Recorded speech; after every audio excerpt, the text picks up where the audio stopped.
mucho a Sacrosanctum Concilium, es una de las constituciones del Concilio Vaticano II, y es la que pues pide, ¿verdad?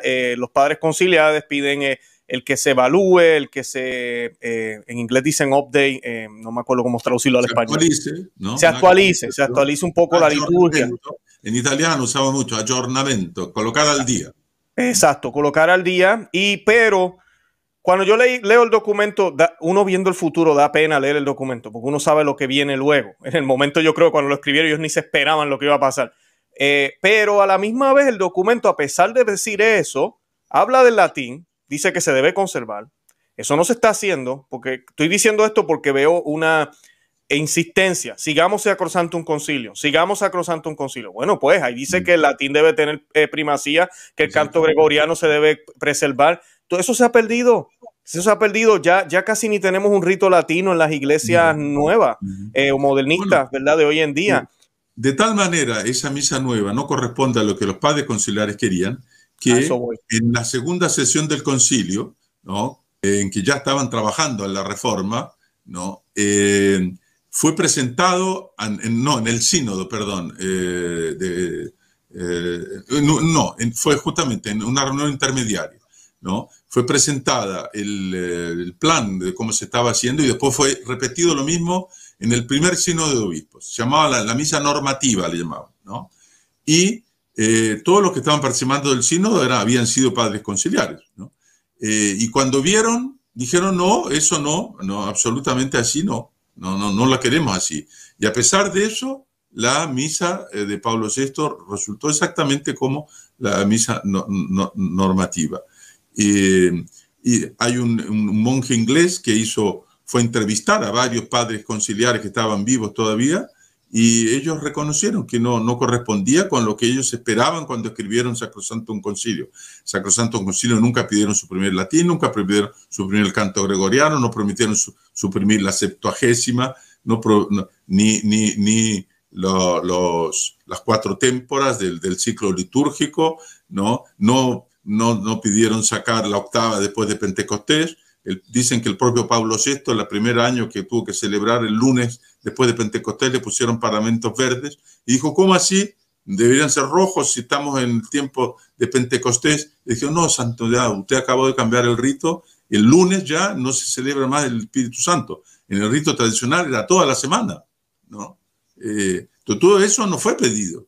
Entonces, no es verdad en realidad que la misa nueva corresponda a Sacrosanctum Concilium, ¿no? Lo que eso significa que yo estoy enteramente de acuerdo también con Sacrosanctum Concilium, porque tiene sus problemas.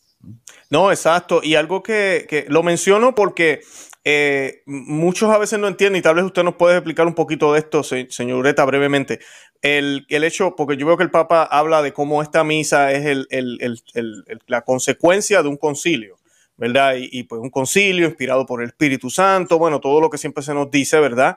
Y creemos por fe que Dios siempre obra a través de esto, a través de hombres pecadores, que no se nos puede olvidar ese balance. Pero, ¿qué pasa? Realmente el documento pide una cosa y luego sucede otra. E incluso pasan años hasta que por fin se asembla o se une un comité. ¿Nos podría hablar un poco de eso y cómo es que surge esta liturgia y qué es lo que se dice? ¿Cuál era el objetivo de esta nueva liturgia que no tan solo puso al día, como dijimos ahorita? Vamos a decir, querían poner al día, sino que eliminaron cosas. Quitaron las oraciones al pie del altar, el último evangelio al final de la misa. Tantas cosas que se fueron eliminando que el que ha ido a la misa tradicional sabe, no son iguales. No es solo el latín, mucho más que eso. Bueno, digamos lo siguiente, que la liturgia existe, siempre se reconoció que la liturgia tiene una dimensión doble, ¿no? De un lado, tiene la glorificación de Dios, por lo tanto es una dimensión ascensional de la liturgia, se llama anabática, pero también tiene una dimensión descensional que es la santificación de los hombres. La liturgia tiene que tener los dos aspectos. Ahora, la liturgia anterior al Vaticano II partía de un concepto de culto más concebido como anabáticamente, quiere decir, la liturgia era principalmente la glorificación de Dios. La iglesia, ¿no? Cuerpo místico de Cristo, glorifica a Dios, ¿no? Y bueno, al lado de eso, por causa de eso, y sobre todo con la recepción después de la comunión, los fieles se santifican. Pero para el Vaticano II, lo que prima es la dimensión descendiente, ¿no? En el fondo, el Padre manda al Hijo, ¿no? Y el Hijo manda al Espíritu Santo, y entonces, con la palabra y el Espíritu, ¿no? Nos es dado para nuestra liberación, para nuestra santificación, ¿no? Y ellos dicen supuestamente que Dios no necesita ese servicio del culto del hombre. En realidad es una obligación de justicia, ¿no? La religión hace parte de la virtud de la justicia, ¿no? Debemos, ¿no? Darle culto a Dios, ¿no? Y ellos juzgan que si fuera únicamente culto sería superflua la liturgia, ¿no? Pero si el hombre puede entrar en posesión de la salvación, ¿no? Es como se hace realmente presente para el hombre de hoy, ¿no? Ahí sí que la liturgia toma un cierto significado. Entonces, si por ejemplo, el hecho de cambiar el sacerdote, en lugar de estar vuelto hacia Dios, hacia el altar, ¿no? Y estar vuelto hacia el pueblo, ¿no? Es un giro de énfasis teológico, ¿no? El altar era el ara del sacrificio, ¿no? En el cual la víctima es sacrificada, en el caso de nuestro Señor Jesucristo, por la renovación incorrecta del sacrificio de la cruz. En cuanto que el sacerdote, presidiendo la liturgia de cara para la asamblea, subraya entonces la imagen del banquete, ¿no? En que Dios viene hasta nosotros, ¿no? Ese aspecto descensional. Justamente el desiderio, desideravi, son las palabras de nuestro Señor en la última cena, ¿no?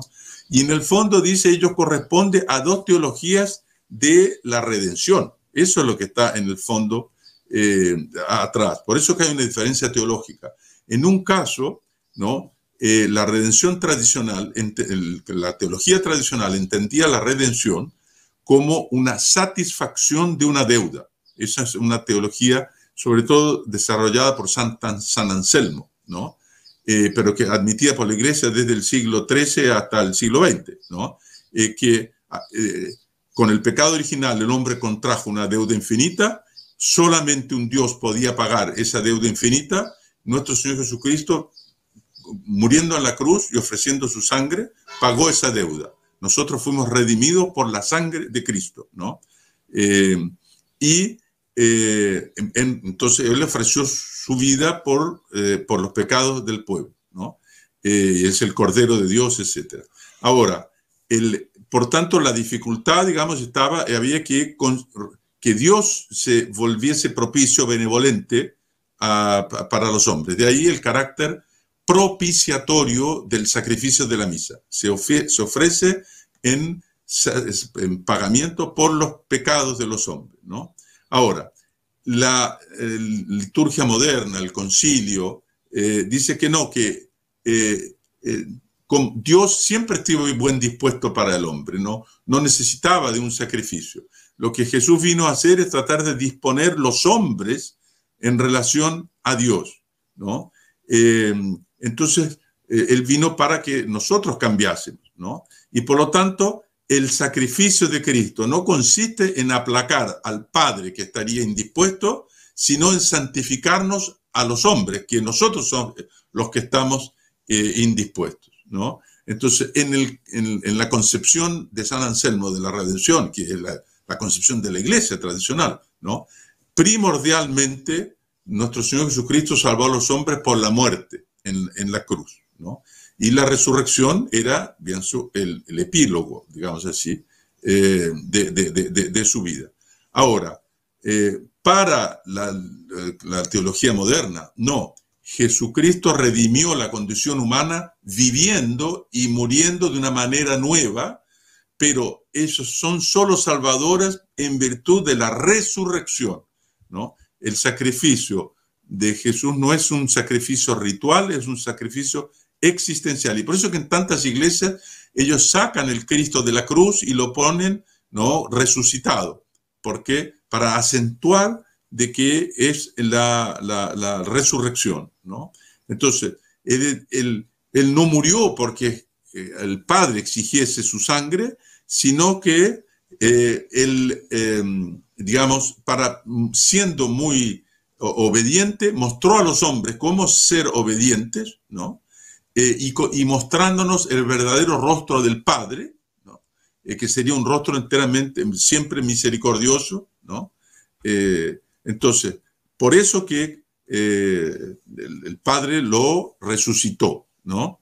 Entonces, en la última cena era prefigurativa, ¿no? De ese acto que cumple. Entonces, ellos hablan del misterio pascual. No les gusta hablar, en el texto Desiderio Desideravi, habla 25 veces de misterio pascual y solo 4 veces habla de sacrificio, y cuando habla de sacrificio es siempre en el sentido de que es un memorial de la muerte, y no que en la misa ocurre un verdadero y propio sacrificio visible, que es lo que dice el Concilio de Trento. Entonces ahí se ve una gran diferencia. En el punto 49, él describe la liturgia así: la acción celebrativa es el lugar donde, a través del memorial, se hace presente el misterio pascual para que los bautizados, en virtud de su participación,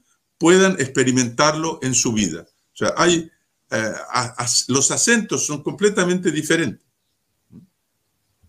Son completamente una concepción de la redención diferente, y por lo tanto una concepción de la misa diferente.